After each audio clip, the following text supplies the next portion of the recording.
네, 자, 이번 시간 기출문제 풀이 중에서 68회 시험입니다. 요거 같이 한번 볼게요. 68회가 합격률이 55.43% 나왔습니다. 제일 합격률이 높았던 거는 지난번에 67회 시험 70%였고요. 제일 낮았던 게 65회 시험. 이런 걸로 봐서는 약간 운이 따르는 거죠. 난이도가 이렇게 37.5에서 제일 높을 때 70%까지. 그래서 요 중간 정도 난이도 50% 정도가 평균 정도 이렇게 전산회계 2급은 합격한다고 보면 되겠습니다. 자, 하여튼 뭐 평균 정도의 난이도로 출제되었다는 거. 자, 그러면 이론 시험 1번부터 한번 볼게요. 1번 다음 자료에 의하여 상품 재고장 작성 시 선입 선출법입니다. 그래서 월말 상품 재고액을 계산하면 얼마인가? 자, 우리 이제 월말 상품 재고액을 구하는데 선입 선출법이란 조건에 맞춰서 계산하라는 겁니다. 자, 7월 1일 날 전월이월 500개 1,000원 이렇게 있었습니다. 그러면 곱하기 하면 5만 원이 되겠죠? 5만 원어치 있었고 7월 5일 날 갑상품 다 똑같은 갑상품이라 해야 됩니다. 을상품이 섞이면 그거는 따로 해야 되고요. 자, 매입 80개 2,000원 해서 그러면 얼마죠? 28, 16만 원. 자, 이렇게 들어왔는데 7월 10날 매출이 있습니다. 80개. 자, 여기서부터 조심해야 됩니다. 선입선출법이라 그랬죠. 그러면 요 7월 2일 지난달에 팔다가 남아서 넘어온 요 1,000원짜리와 7월 5일 날 들어온 2,000원짜리 중에 어느 걸 먼저 팔아야 돼? 선입 먼저 들어온 걸 먼저 팔아라. 그래서 7월 1일 지난달에 팔다가 남은 거 6월 달에 요 50개를 먼저 요거를 팝니다. 그럼 이건 다 없어지겠죠. 그다음 나머지 모자라는 거 80개 팔았다 그랬으니까 30개가 더 나가야죠. 그러면 요 2,000원짜리 7월 5일 날 들어와서 요 단가 2,000원짜리 요게 30개가 나갑니다. 그러면 30개 빼버리면 자, 현재 남아있는 건 50개가 되겠죠. 곱하기 단가는 2,000원짜리입니다. 그래서 2,000원.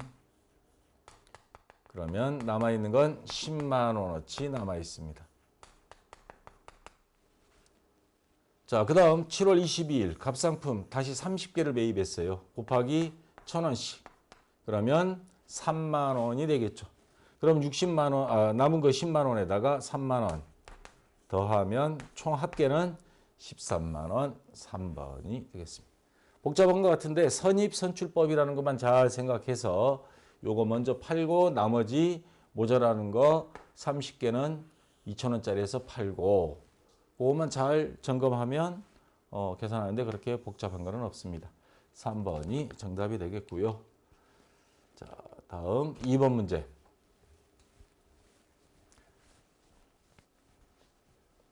다음 중 회계의 목적을 가장 잘 설명한 것. 우리가 회계를 왜 이 복잡한 걸 배울까요? 자, 보통 개인 기업이 아닌 주식회사를 법인을 기준으로 해서 생각을 합니다. 회계의 목적. 상품 판매 가격 결정. 이건 내부 목적이라고 그러는데 우리가 이걸 얼마에 팔까? 내부 목적을 말하는 거고 기업이 정당한 세액을 계산하여 세금 납부할 거. 이거 세무회계 파트에 해당하는 건데 이것도 내부 목적이죠. 완성한 제품이 제조원가 결정. 원가회계에서 배웁니다. 전산회계 1급 가면. 그래서 이거를 얼마에 만들었는지 그 기업 비밀이라고 그러죠. 왜냐하면 가격 경쟁력이 서로가 경쟁을 하기 때문에 원가회계에 들어가는 것. 이 세 가지의 공통점은 내부 목적이라는 겁니다. 내부 관리 회계 목적 이렇게 이야기합니다. 근데 여기서 말하는 회계는 관리 회계의 범위를 넣어서는 전체 회계의 목적이에요. 전체 회계의 목적은 자, 기업 같은 데는 그 기업과 관련된 사람들을 이해관계자라고 그런다 그랬죠. 여러 사람이 있습니다. 우리 회사에 투자한 주식을 산 주주, 우리한테 돈 빌려준 채권자, 그냥 우리 회사 채권을 산 사람들, 그 다음에 정부는 이제 주로 국세청에 해당되겠죠. 기타 또 뭐 여러 가지 우리한테 관련된 거래처라든가 여러 집단들이 있습니다. 자, 이런 사람들에게 합리적인 의사결정을 위한 정보를 제공, 주로 재무상태표, 손익계산서 등 재무제표를 보여주고 은행에 가서 돈 빌려주세요. 우리 회사 투자하세요. 세금 이거 내겠습니다. 이러한 거를 전부 다 포괄적인 개념은 바로 4번이 회계의 목적이 되겠습니다. 그래서 기업이 이해관계자, 우리 회사 관련된 사람들한테 우리 회사는 이런 회사입니다. 보여줄 수 있는 장부, 바로 회계장부죠. 그래서 이것도 엉터리로 할 수 있으니까 분식회계라는 게 그거죠. 엉터리로 하는 걸 막기 위해서 법인들은 반드시 공인회계사한테 감사를 받아야 됩니다. 그래서 그 감사 의견 보고서 그거를 근거로 해서 은행에서 대출도 받고 공표도 하고 우리 회사 주식에 투자하세요. 뭐 이런 것들이 나오는 겁니다. 그래서 2번에 4번이 정답이 되겠습니다. 자, 그다음 세 번째 문제. 자, 다음은 급여 명세표이다. 그래서 급여 지급 시 급여 명세표의 공제 내역에 관한 회계 처리와 관련 있는 개정 과목. 자, 소속 무한상사 영업부 성실한, 이름은 성실한이고 주민등록번호 직급 호봉 실수령액 220만 원인데 월급 봉투를 봤어요. 급여 내역 기본급 190에 수당, 급식비, 교통비에서 급여 총액은 245만 원입니다. 그러면 분개하면 차변에 급여 245만 원. 그 다음 대변에. 자, 공제 내역이 있습니다. 지금 이 공제 내역에 관한 회계 처리와 관련 있는 개정 과목 찾으라는 거죠. 소득세 15만 원, 주민세 15,000원, 건강보험료 8만 5천원에서 25만 원을 뺀 나머지만 220만 원 지급했다는 소리입니다. 그러면 요 공제한 25만 원 직원한테 월급에 안 주고 회사에서 보관하고 있는 겁니다. 보관했다가 어떻게? 세무서에 납부하고 주민세 마찬가지 건강보험관리공단에 납부합니다. 그래서 여기에 납부할 돈을 회사에서 일괄 차감해서 보관하고 있는 거 빚이죠. 돈은 우리한테 있으니까 우리 통장에 금액은 장부상에 올라가 있겠지만 이 돈은 우리 돈이 아니다. 그래서 임시로 보관하고 있는 돈 예수금이라고 하죠. 자, 유동부채입니다. 부채로 처리했다가 나중에 납부하면 이 부채는 없어지죠. 그 전에 요 예수금에 대한 설명할 때 수학여행 갔을 때 제가 이제 학교에 근무할 때 애들 수학여행 가면 돈을 선생님한테 보관하는 경우가 있죠. 밤에 분실할 염려도 있고 보관했는데 선생님 주머니에 돈인데 이게 내 돈이 아니죠. 고마워 잘 쓸게 그래서 소주 한잔 사 먹었다고는 아마 뉴스에 나올 거예요.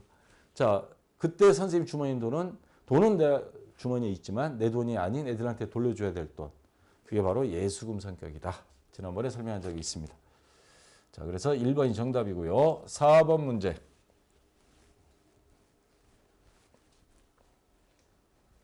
자, 다음이 내용이 설명하는 것으로 옳은 것. 자, 어떤 내용이냐?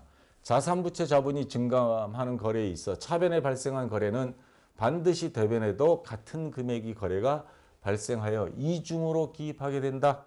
자, 거래 이중성, 거래의 판료서, 대차평균 원리, 유동성의 배열법 막 나왔습니다. 자, 이 그림 하나를 제가 보여드리겠는데 이번에 교과서를 새로 써가지고 심사본 제출하면서 이제 그림을 새로 그린 거예요. 자, 차변과 대변 금액은 항상 같아야 합니다. 해서 이게 저울을 딱 들고 있죠. 차변에 상품 8만 원, 대변에 외상매입금 8만 원 이렇게 되어 있습니다. 그래서 차변에는 상품이란 자산 증가, 대변에는 외상매입금이라는 부채의 증가.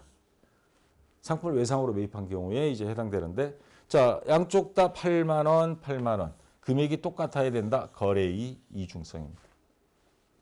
물론 이게 쪼개져 가지고 반은 현금 주고 반은 외상이다. 그러면 현금 4만 원, 외상매입금 4만 원 두 개 합쳐서 대변 금액이 되고 차변과 대변 거래 하나의 분개가 이루어지는 이러한 것들 금액은 항상 같아야 된다. 거래 이중성이고요.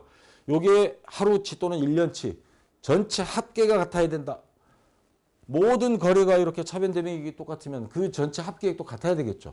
합계액이 같아야 된다는 건 대차평균 원리입니다. 자, 그다음 뭐 유동성 배열법은 현금화가 빠른 수준으로 재무상태표에 현금부터 시작해서 현금화가 느린 거, 유동자산 먼저, 비유동자산 나중에 이런 식으로 작업을 하는 소리고, 거래의 판료소는 분개할 때 거래의 판료소 결합 관계 그걸 의미하는 거예요. 여기서 이 예시에 관련된 건 거래의 이중성 1번이 정답 되겠습니다. 자, 됐고요. 자, 5번 문제. 유형자산의 종류 중 감가상각을 하지 않는 것만 모은 것 보여요? 어떤 거? 감가상각의 뜻이 뭐예요? 마르고 닳도록 낡아서 가치가 떨어진 거.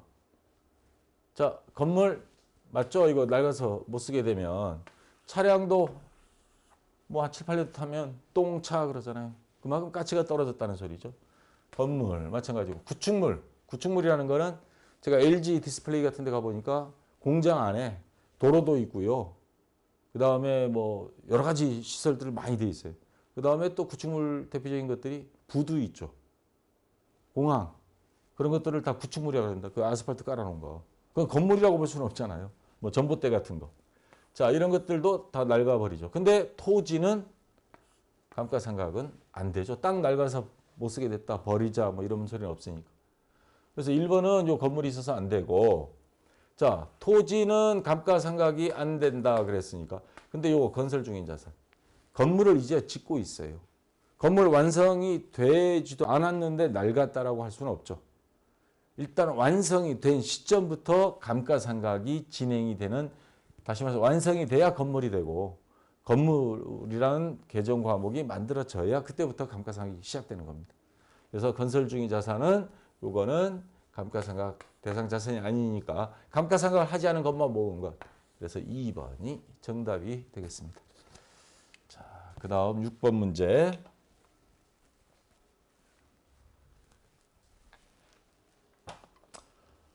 다음은 회사 직원들이 식사한 후에, 자, 포인트는 이겁니다.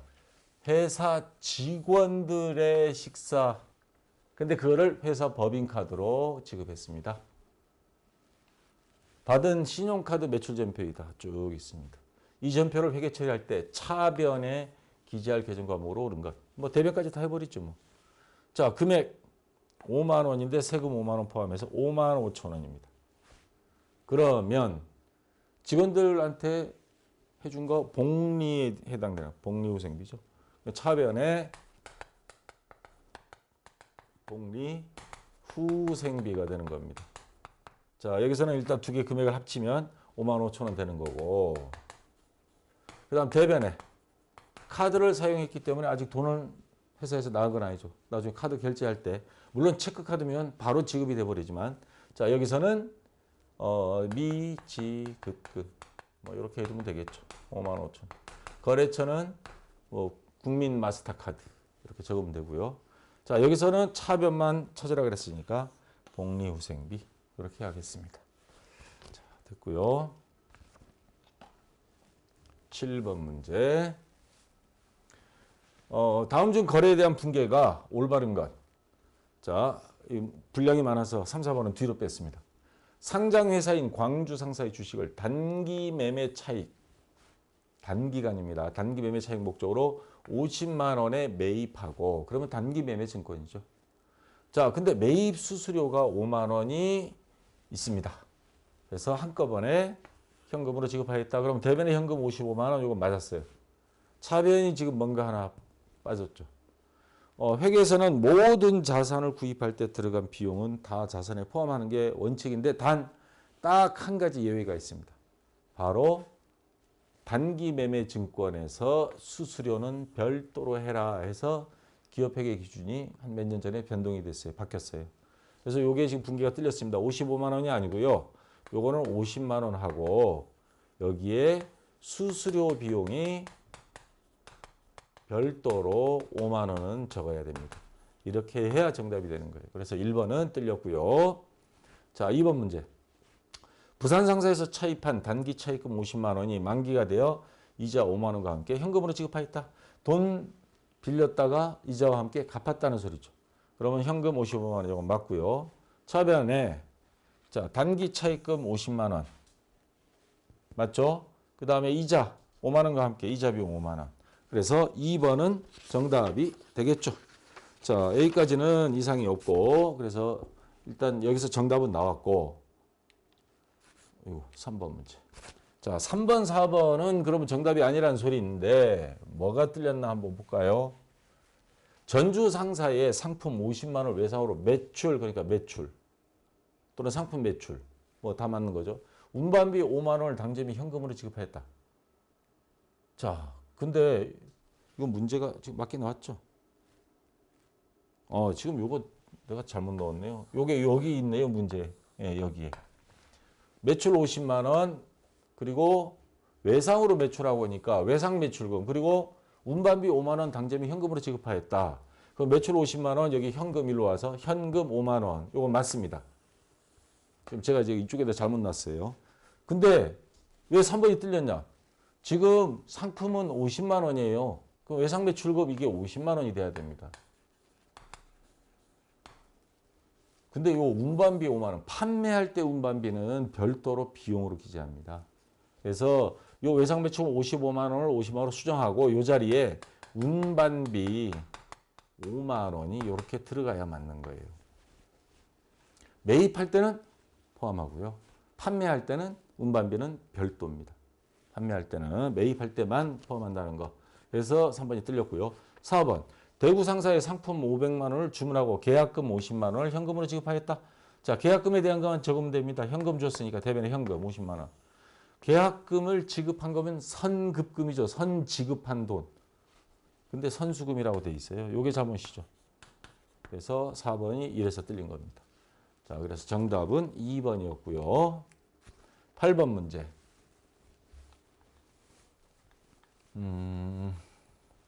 다음과 같은 결합관계로 이루어진 거래로 옳은 것, 자산의 증가, 대변에는 부채의 증가. 상품 500만 원을 현금으로 매입하다. 그럼 분계가 어떻게 돼요? 500만 원 현금으로 매입하다 하면 차변에 상품이 되고요. 500만 원. 대변에는 현금이죠. 현금 500만 원. 그럼 현금이라는 자산이 감소. 상품이라는 자산 증가. 자, 1번은 아닙니다. 2번. 단기 대여금 200만 원을 현금으로 받다. 그러면 차변에 현금. 그리고 대변에는 돈, 대여금 빌려줬던 거를 돌려받은 거예요. 그러면 단기 대여금. 단기 대여금은 자산이거든요. 자산이 감소. 돌려받았으니까 이제 단기 대여금이나 자산은 없어지는 거고 자산이 증가. 부채 증가가 안 나타났습니다. 그래서 2번도 틀렸고. 3번. 은행으로부터 단기 차입금 1,000만 원을 보통예금 통장으로 이체받다. 말 잘 해석해야 됩니다. 은행에서 돈 1,000만 원을 대출받았다라는 말입니다. 그 돈이 보통예금 통장으로 들어왔다 이 말이에요. 그러면 차변에 보통예금이라는 자산이 증가. 대변에 단기 차입금이라는 부채가 증가. 이게 정답이 되는 거죠. 3번이 정답이 되고요. 네 번째, 자동차세 15만 원 현금으로 납부하다. 자동차세 세금과 공과로 적죠. 세금과 공과. 그러면 이건 비용이 발생이에요. 그 다음 대변에는 현금 지급하다. 현금. 그러면 자산이 감소가 되고. 그래서 이것도 틀린 겁니다. 그래서 3번이 정답이 되겠습니다. 자, 그 다음 9번. 자, 현금 및 현금성 자산에 대한 문제가 나와서 제가 보충 설명 자료 조금 올려놨습니다. 다음 중 현금 및 현금성 자산으로 회계 처리할 수 없는 것. 자, 우리가 보통 현금 하면 사회에서는 지폐, 동전 이거 현금이라고 그러죠. 근데 회계에서는 현금의 범위가 자기업수표, 은행에서 발행한 거. 아무 때나 은행에 가도 현금으로 전환이 되는 건 다 현금으로 봅니다. 자, 타인 발행, 당좌수표. 다른 사람이 우리한테 발행해준 당좌수표예요. 딱 수표에다가 사인해가지고. 그래서 그거 은행에 가면 바로 돈으로 주니까 이것도 현금으로 봅니다. 자, 그 다음에 당점이 발행한 당좌수표. 우리가 발행한 당좌수표. 상품을 매입하면서 당좌수표를 발행했다. 그럼 우리가 차변에 어떻게 해요? 분계. 차변에 상품. 대변에 당좌예금 이렇게 하죠. 그러면 이거 당좌예금이라는 통장에서 돈이 빠져나가는 걸 말하는 겁니다. 당좌예금에는 자산이 감소니까. 자, 당좌예금, 보통예금 이건 요구불 예금이라고 그러는데 아무 때나 요구하면 지불해야 되는 거. 정기예금처럼 기간이 정해져 있는 게 아니고. 그래서 요구불 예금 이런 것들은 전부 다 뭘로 처리하느냐? 현금의 범주에 집어넣습니다. 그러면 현금성 자산은 뭐냐? 자, 특징은 요 3개월이라는 단어가 꼭 붙습니다. 여기 3개월짜리. 큰 거래 비용 없이 현금으로 전환이 용이하고 취득 당시 만기 또는 상환일이 3개월 이내면 현금은 아니지만 현금성 자산으로 보자. 그래서 만기가 3개월 이내인 정기예금, 정기적금, 취득 당시 3개월 이내에 도래하는 채권, 취득 당시 만기가 3개월 이내인 양도성 예금증서, CD, 3개월 이내에 환매 조건을 갖추는 환매채, 이런 것들이 있습니다. 다 공통점은 3개월.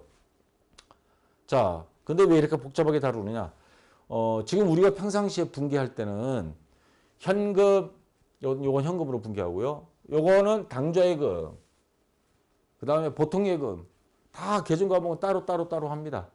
근데 특히 요거 정기예금, 정기적금, 채권 이런 거는 다 따로 계정 과목 다 써요. 근데 이렇게 재무상태표를 만들 때 기업회계 기준에는 좀 통합할 수 있는 거는 끼리는 통합을 하자 해서 보면 유동자산 중에서 여기 당좌자산 밑에 현금 및 현금성 자산, 현금과 이렇게 현금성 자산은 묶어서 하나로 적어라. 그래서 155만 원. 기업회계 기준이 이렇게 되어 있습니다. 그 다음 또 대표적인 게 매출채권. 우리 평상시에 분기할 때 매출채권 이렇게 안 하죠. 외상매출금 받으려면 따로 합니다. 근데 맨 마지막에 재무상태표를 만들 때는 두 개 합쳐서 매출채권 얼마 이렇게 적습니다. 그러니까 보고할 때 금융기관 제출이나 주주총회라든가 이렇게 우리 회사 1년 동안 장사해서 이렇게 얼마 벌었습니다라고 보고하는 형태의 재무상태표 만들 때는 이렇게 하고요. 내부적으로 할 때는 이걸 다 따로따로 합니다. 왜? 구체적으로 다 알아야 되니까. 근데 이제 우리 전산회계 프로그램 가서 재무상태표 보면 현금 및 현금성 자산, 매출채권 이렇게는 안 쓰고 있어요. 그냥 외상매출을 받으려면 다 따로따로 해놓고서 이건 편의상 그렇게 한 거고 원칙은 원래 이렇다는 거. 그래서 이론 문제에서는 이거는 현금, 이것도 현금, 이것도 요금을 예금이니까 현금. 근데 단 여기 단기매매증권. 단기매매증권은요. 현금 및 현금성 자산이 아니고 단기 투자자산 항목입니다. 요거는 시세 차익을 노리고 주식 같은 거 샀을 때 이익 보는 거. 여기 보시면 재무상태표에 단기 투자자산이라고 별도로 있습니다. 단기 1년 이내니까 당좌자산 안에는 들어가는데 현금 및 현금성 자산은 아니고 별도로 단기 투자자산으로 재무상태표에 구분해서 표시하도록 기업회계 기준상 명시가 되어 있습니다. 그래서 현금 및 현금성 자산 할 수 없는 거는 4번 단기 매매 증권이 되겠습니다. 자, 10번 문제요.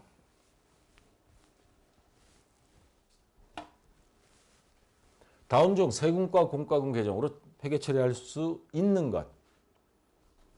자, 정답부터 찾을게요. 어느 것 같아요? 정답은 이거. 자, 세금과 공과예요. 요거 2번이 정답이 됩니다. 조금 헷갈리죠? 자, 우선 아닌 거 이유를 볼게요. 기업주의, 지금 전산회계 이급은 개인기업이에요. 기업주의 소득세를 납부했다? 이거는 인출금 항목입니다. 회사에서 내놨다도 나중에 사장님이 이거 돈을 뱉어놔야 돼요. 안 그러면 사장님 나중에 자본금에서 빼면 됩니다. 자, 그 다음 영업용 차량 운반구의 취득세, 이것도 세금 같은데 왜 세금과 공과가 아닐까요? 영업용 차량 운반구인데, 회사의 업무용인데. 차량 운반구를 취득할 때 내는 게 취득세죠. 자산을 취득할 때 거기에 취득세는 어떻게 더해줘야 됩니다. 자산 가격에 집어넣지 세금과 공과로 처리하지 않습니다. 그 다음에 급여 지급 시 소득세 원천징수, 아까 앞에 나왔었죠. 그거 회사의 세금이 아니죠. 그 직원이 소득세예요. 그거를 회사에서 임시 보관했다가 세무서에 납부한 겁니다. 그러니까 회사의 세금이 아니고 직원의 세금을 대납한 거다. 그래서 요 예수금 항목인 소득세는 회사의 세금과 공과 계정이 아니다. 근데 영업용 건물의 재산세, 이거 건물 취득할 때 내는 세금 혹시 이거하고 헷갈릴 수 있는데 이거는 재산세는 뭐예요? 취득세는 취득할 때 딱 한 번, 일회성입니다. 취득세 매년 내는 거 아니에요. 취득할 때 한 번. 근데 재산세는 뭐예요? 여러분 집에 아파트 재산세 엄마 아빠한테 물어보세요. 재산세 우리 매년 낸다. 왜? 재산을 갖고 있으니까 너 부자니까 세금 내. 라는 취지에서 세금을 내는 겁니다. 자동차를 갖고 있으면 매년 내는 세금, 자동차세. 그런 경우는 맞죠. 자, 차량 운반부 취득세는 아닌데 자동차를 소유하고 있음으로써 내는 세금, 자동차세는 세금과 공과, 건물의 재산세 세금과 공과입니다. 소득이 있으면 매년 세금 내듯이 소득세, 단 회사 거라야지. 자, 그래서 정답은 2번이 되겠습니다. 자, 11번 문제. 회사의 자산과 부채가 다음과 같을 때 자본, 순자산. 자본은 얼마인가? 그럼 자산 구하려면 자본을 구하려면 자산의 부채를 빼면 순수한 자기 돈이 되겠죠. 자, 상품 자산입니다. 대여금 이것도 자산이죠. 자산 또 있나요? 예, 비품 8만 원. 요거 3개 더하면 14, 8, 22만 원이네요. 자, 자산은 22만 원입니다. 마이너스 자산. 자, 부채, 매입 채무, 외상 매입금하고 지급금 7만 원에 미지급금 만 원. 2개 더하면 8만 원이죠. 부채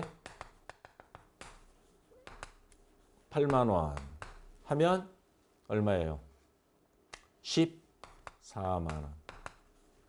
자, 요게 자본이 되는 겁니다. 순자산, 순수한 자산. 그래서 14만 원 2번이 자, 정답이 되겠습니다. 자, 뭐 어려운 문제는 아니고요. 12번.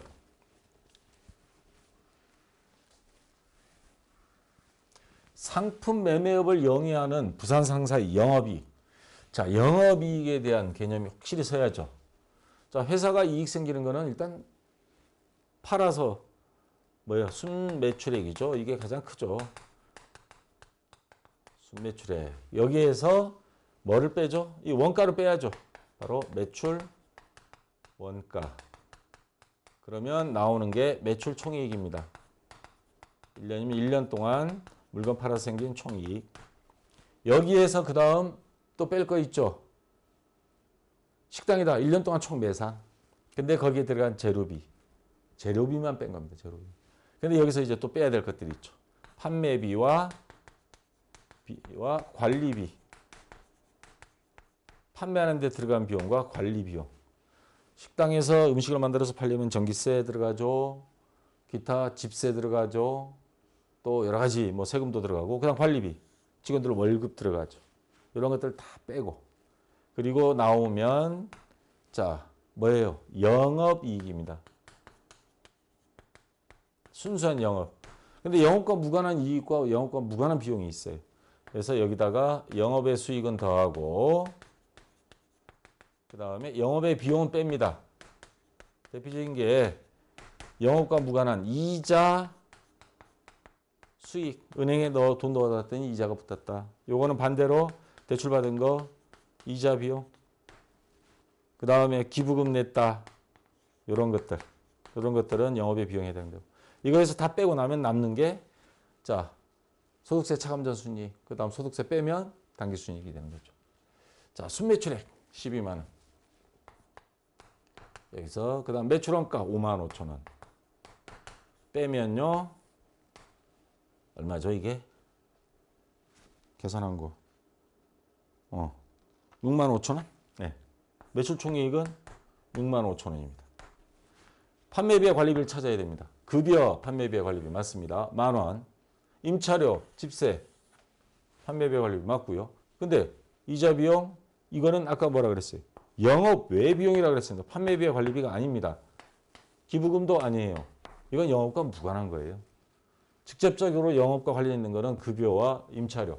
그래서 15,000원을 빼면 판매비와 관리비 빼면 영업이 5만 원이 나왔죠. 여기에다가 이자 비용 기부금은 여기서 빼야 돼요. 그럼 빼고 나면 15,000원 또 빼면 35,000원. 그래서 1년 동안 장사해서 35,000원 벌었다는 소리고 여기서 요구하는 영업이익은 바로 요거죠. 5만 원 해서 정답은 3번이 되겠습니다. 자, 됐고요.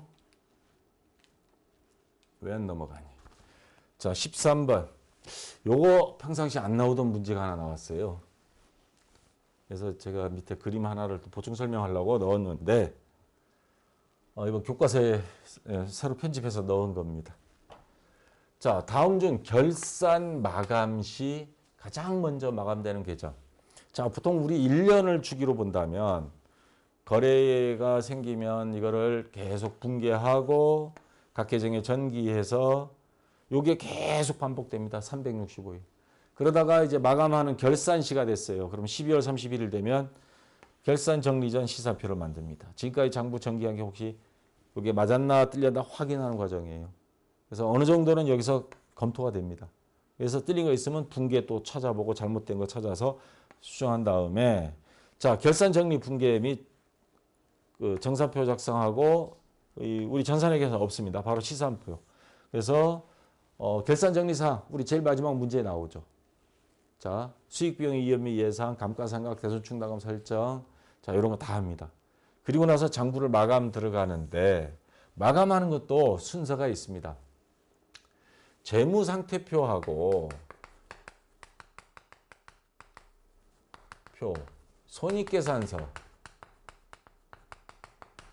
이거는 주로 수익하고 비용이고 요거는 자산부채 자본이죠. 자본인데 어느 걸 먼저 해야 될까? 이걸 좀 고민해 봐야 돼요. 자, 요게 먼저입니다. 손익계산서를 먼저 하고 재무상태표를 나중에 합니다. 왜냐? 손익계산서에서 당기순이익을 먼저 계산해야 돼요. 요 당기순이익 계산해서 재무상태표에 보면 자본금은 기초자본금인데 요 당기순이익이 더해져야 기말자본금이 돼요. 1월 1일 날 장사할 때는 순수한 내 돈이 100만 원인데 원래 100만 원 벌었어. 그럼 기말자본금은 200만 원이 되죠.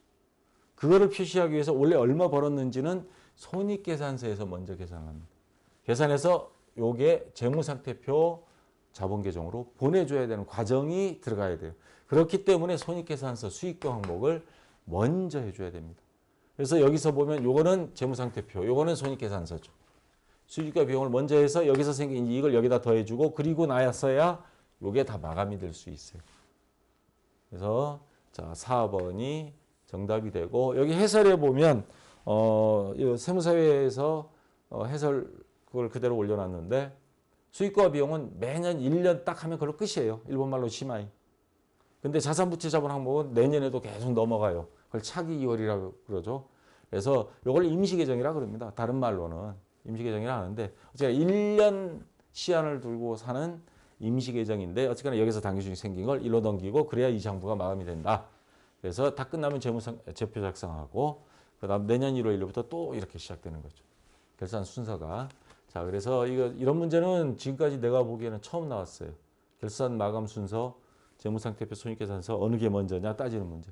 근데 여러분들이 좀 센스가 있으면 이거 재무상태표 항목이고 이건 손익계산서 항목이다. 근데 요거 셋 중에 하나 하면 요거 나머지도 두 개가 다 틀려버리니까 자동적으로 요거 아닐까 이렇게 넘겨 짚은 사람들도 있는 것 같습니다. 자, 4번이 정답이고요. 14번 문제. 선급금에 대한 문제인데 선급금 먼저 지급한 돈이란 뜻이죠. 계약금을 지불했을 때. 다음 선급금 계정에서 10월 6일 거래의 설명으로 옳은 것. 자, 10월 6일 선급금 계정 차변에 현금 15만 원 돼 있어요. 이렇게 자 T자 계정에 있는데 요거 분계로 전환하려면 엑스맨 놀이 하라 그랬죠. 이쪽에 있으면 1로, 이쪽에 있으면 1로. 이거 쫙 보내면 오른쪽에 있으니까 이게 대변이고 계정 과목이 차변되는 거예요. 물론 이쪽에 있을 때는 반대로 가면 이게 대변되겠지만 자, 만약 이렇게 해서 분계 고치면 차변에 선급금 15만 원, 대변에 현금 15만 원. 자, 이 거래 추정해 볼까요? 현금 15만 원, 대변에 있으니까 지급했다. 뭐 때문에? 계약금으로. 선급금. 상품을 주문하고 계약금을 지급하다. 1번이 되는 거죠. 주문받고 계약금을 받다? 이건 돈이 나간 건데요. 아니고 매입하고 계약금을 차감하다. 상품을 매출하고 계약금을 차감하다. 이런 뜻이 아니죠. 계약금을 지급하다. 1번이 정확한 겁니다. 자, 요거는 힌트가 뭐냐면 제가 앞전에 이론 설명할 때 이런 거 가르쳐 준 적이 있죠. 계정에 있는 걸 분계로 거꾸로 추정할 때는 엑스맨 놀이. 만약 이쪽에 있을 때 이렇게 가서 요게 차변이 되고 왜? 왼쪽에 있으니까. 계정 과목이 그때는 대변이 되겠죠. 근데 이거는 반대예요. 이쪽에 있으니까 이쪽으로 X 반대로 가서 오른쪽에 있으니까 대변. 계정 과목이 차변. 그래서 차변의 선급금, 대변의 현금이니까 그걸 가지고 거래를 추정해라. 앞에서 이론 설명할 때 이런 가르쳐 준 적 있죠? 자, 이거 1번이 정답 되겠습니다. 자, 15번 문제. 다음이 자료에 기초하여 상품이 취득 원가를 계산하면, 취득 원가라고 하는 거는 상품 가격에다가 그에 따른 자, 상품 가격에 플러스 재비용, 여러 가지 비용. 이 상품을 매입하는데 어쩔 수 없이 들어가야 되는 비용들 여러 가지가 있죠. 뭐예요? 운반비 지급할 수밖에 없는 상황이 있죠. 택배비 이런 것도 있고, 그 다음에 보험 들어야 된다. 위험하니까 보험료도 들어갈 수 있고. 근데 이 보험료는 우리가 일반적으로 뭐 건물, 화재 보험료 등 그런 개념이 아니고 상품 운반할 때, 여행 갈 때 여행자 보험 드는 거 있잖아요. 그 날짜만. 자동차 다른 사람이 하루 운전하게 됐다. 그러면 그 하루만 가입하는 경우 있죠. 일시적인 그런 보험료 말하는 겁니다. 그 다음에 뭐 공장 기계 같은 경우는 뭐 시운전비도 막 들어가고요. 그 다음에 뭐 수수료 같은 거 나갈 수도 있습니다. 그 수수료도 들어가고. 자, 그 다음에 여기서 이제 헷갈리는 것들이 하나 있어요. 창고 보관료. 앞에 문장 잘 봐야 됩니다. 매입한 다음에 판매 시까지 발생한 창고 보관료예요. 엄연히 따지면 요거는 매입하는 비용은 아니라는 거죠. 매입하는데 중간에 잠깐 매입하는 과정에서 들어간 보관료도 하면 그건 여기 포함돼요. 근데 매입 후라 그랬잖아요. 그러니까 얘는 빼고 해야 됩니다. 자, 매입 상품 수량 100개, 단가 3,000원 곱하기 하면 얼마예요? 300만 원? 30만 원. 30만 원에 운반비 8,000원.